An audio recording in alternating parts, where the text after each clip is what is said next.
A team of hundreds of scientists has made a discovery about human DNA that totally changes the way they think about genes.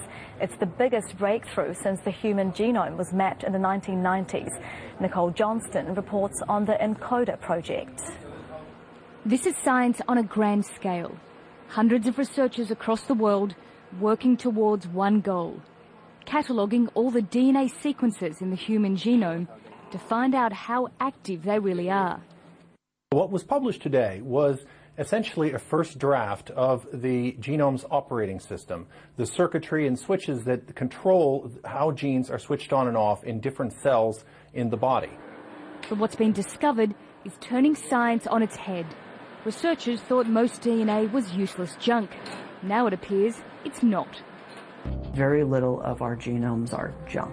80% of the genome is engaged in at least one biochemical activity. For a large fraction of the genome, not now 5%, but 80% of the genome, we can say we know that it does something. Researchers discovered DNA is busy running genes, telling millions of them when to switch on and off.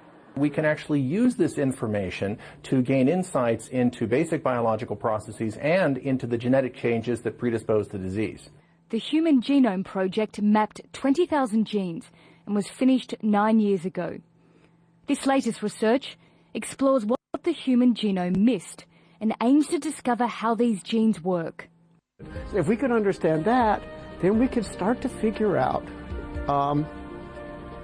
who's really likely to come down with type 2 diabetes, who's likely to get lung cancer,